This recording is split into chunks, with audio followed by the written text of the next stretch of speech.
Hello everyone, and once again welcome to BioLine. Today's lecture is another lecture in the series of techniques in biology. We have already started the electrophoresis technique, and in electrophoresis in the previous class we have completed the agarose gel electrophoresis. Okay, so if you haven't watched that video, please go and watch that video of mine. In that particular video I have mentioned what is the basic principle of electrophoresis and what is the agarose gel, what is the type or the component of agarose gel, and how the electrophoresis work. Okay, in today's video we will see the another type of gel that is used in gel electrophoresis, and the name is polyacrylamide gel. Okay, it is polyacrylamide gel, and the electrophoresis in which it is used, so it is known as polyacrylamide gel electrophoresis, which can in the short form we can write it as PAGE. P stands for poly, A for acryl, G for gel, and E for electrophoresis. Okay, we'll see what are the various type of electrophoresis techniques in which this polyacrylamide gel is used. Okay, let's start. So just now as we saw that what is the abbreviation of PAGE? PAGE stands for polyacrylamide gel electrophoresis. In this also the basic principle is same. There will be a cathode and a anode will be there, and we imply the electric current, and there will be the movement of the charged particles under the influence of the electric current towards the opposite electrons. Okay, so first let us see a little bit about this polyacrylamide gel here. Okay, see, polyacrylamide gel is also a gel which is a polymer. Okay, when I'm saying polymer, that means it will be made up of multiple monomer unit. Okay, so in this case of polyacrylamide gel, the polymerization of acrylamide monomer will take place. Okay, the monomer will be the acrylamide monomer, and this polymerization of that acrylamide monomer will take place in the presence of N,N-methylene bisacrylamide, which is normally in normal terms we refer it to as bisacrylamide. That means the monomer unit for the polyacrylamide gel is the acrylamide monomer. Okay, but the polymerization of acrylamide take place in the presence of bisacrylamide, which is actually the N,N-methylene bisacrylamide. Okay, this bisacrylamide is made up of two acrylamide molecules, and it is linked by a methylene bond itself. Okay, and this bisacrylamide is used as a cross-linking agent, and it helps for the acrylamide monomer to polymerize and form the polyacrylamide gel. Okay, so for this polymerization we can use two different techniques, we can say, or two different methods are used. In the very first acrylamide, okay, first of all, see, before telling the type, we should be knowing that the polymerization of this acrylamide gel is an example of free radical catalyst. Okay, free radical catalyst means here a free radical will be generated which help in the polymerization. Okay, in this particular polymerization we use two important component. One is APS, that is ammonium persulfate, and there is a base N,N,N-N- tetramethyl ethylene diamine, which is commonly abbreviated as TIMID. Okay, so remember there is a very important role of APS, that is ammonium persulfate, and TIMID. Both of them will react and ultimately they are going to generate a free radical. This free radical will help with the polymerization of acrylamide unit with the help of bisacrylamide. Okay. Now, what this TIMID will do, TIMID catalyzes the decomposition of persulfate ion, which is coming from the ammonium persulfate. Okay, and then this ammonium persulfate will generate a free radical that will initiate the polymerization. Okay, so remember TIMID is a base. This will help in the decomposition of this persulfate ion, which is coming from the ammonium persulfate, and then a free radical will be generated, and ultimately the polymerization will start. Free radical means these are the molecules, we can say, or the ions which are having the extra pair of electrons. Okay, they will further help in the polymerization.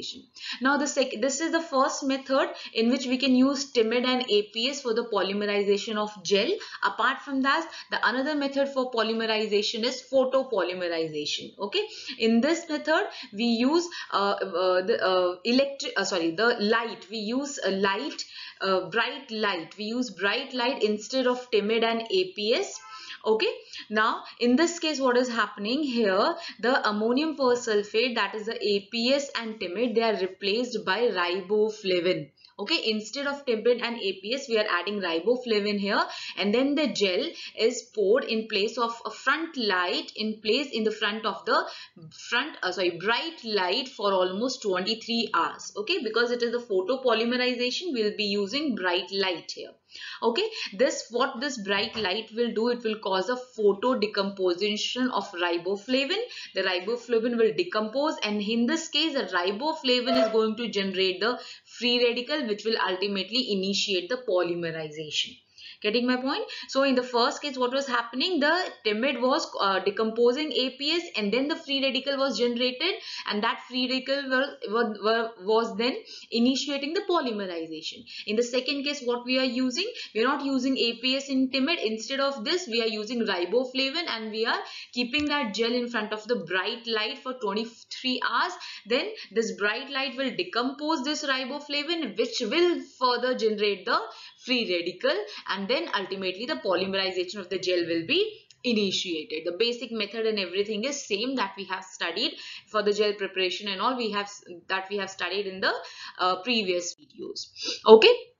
Now remember one important thing, because the polymerization of the gel is an exothermic reaction, a lot amount of heat will be liberated, and that heat will be trapped in the form of the bubbles when the gel will polymerize. Okay, and this is not good for the gel. Why? Because when the gel will get solidified, there will be small bubbles in that, so the separation of the molecules will not take place properly. Okay, so for that purpose, the de-gassing step is very important while preparing the gel, so that the bubbles we can get rid of the bubbles or the air which is being liberated because of the exothermic reaction.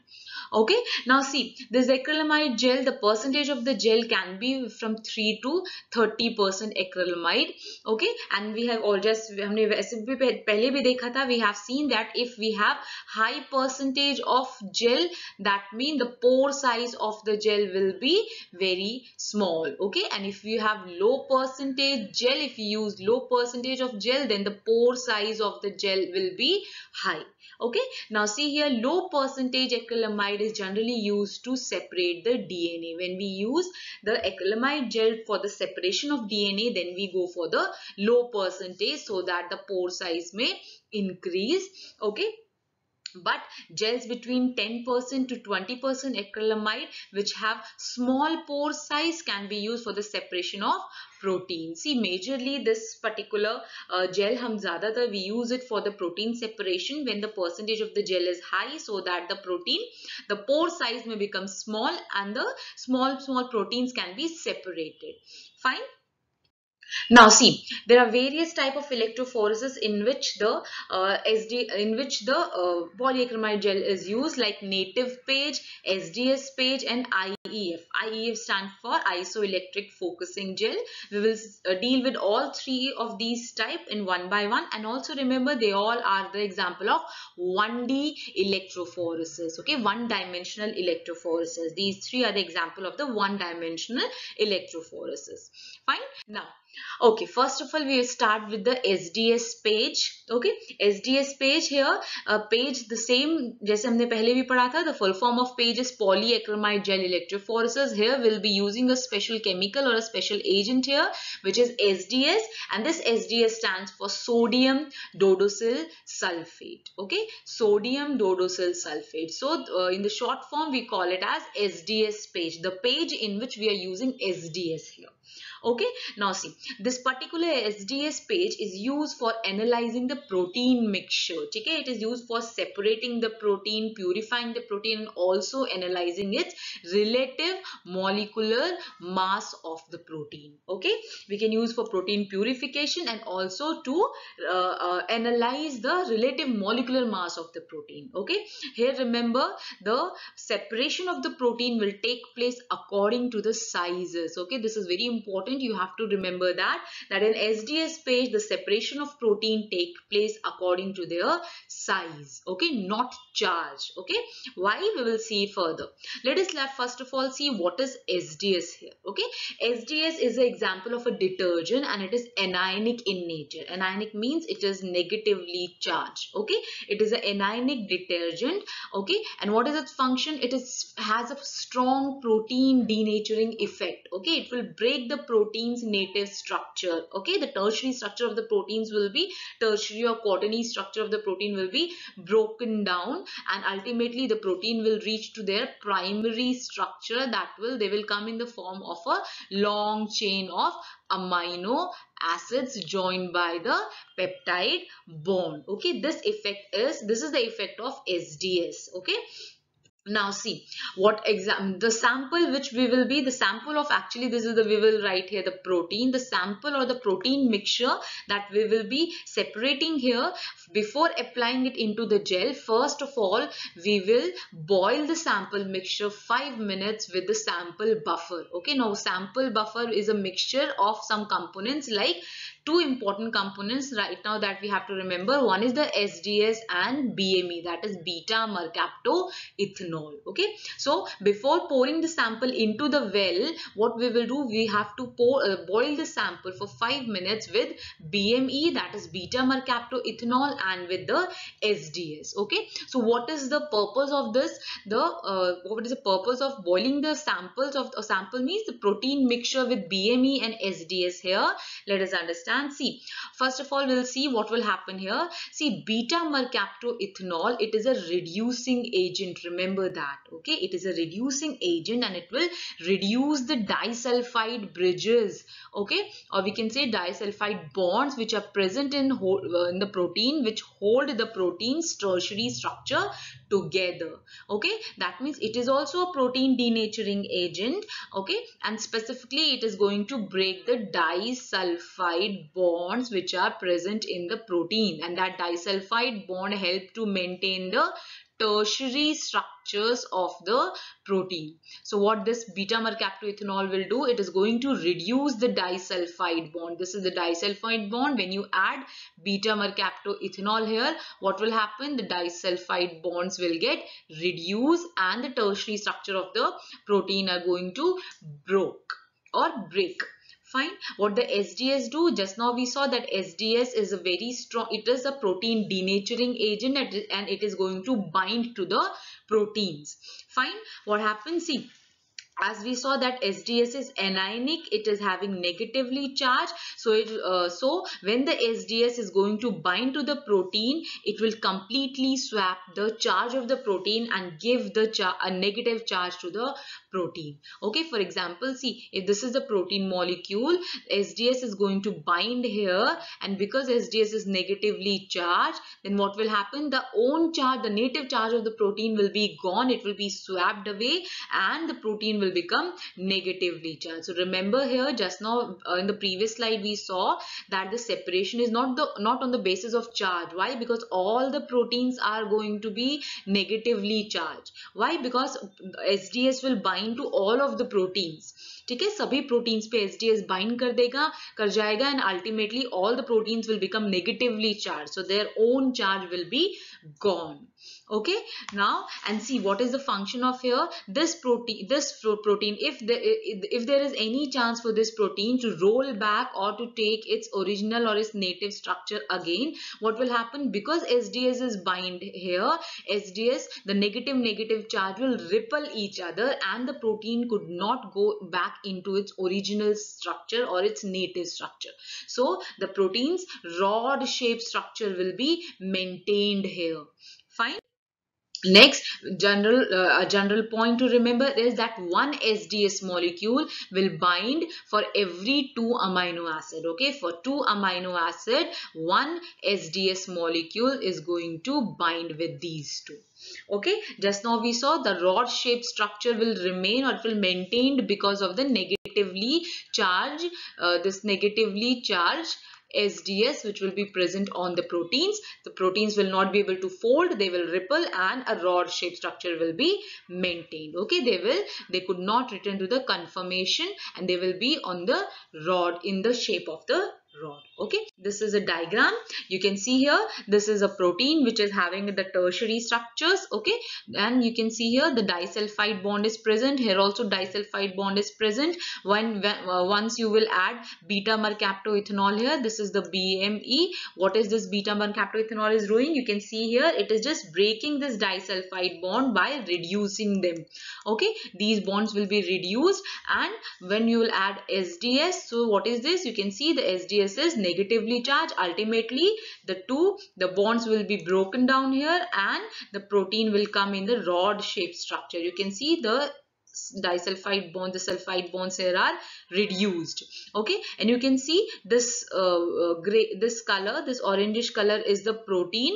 Okay, which is now in its linear form, and you can see the blue color molecules are the SDS molecules. It has bind to all over the proteins. Okay, and the proteins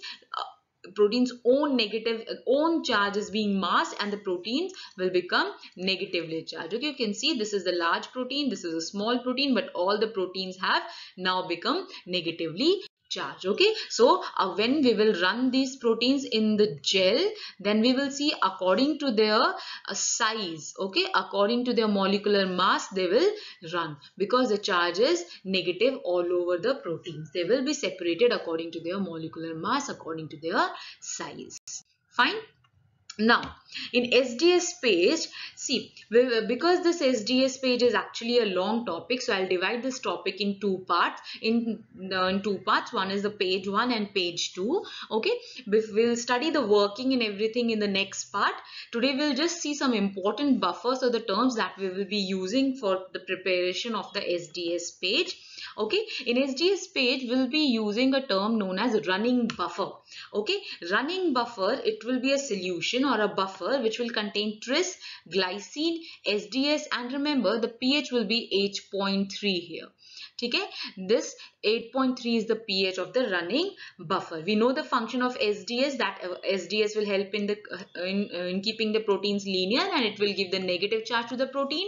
Here glycine, which is an amino acid, is very important here.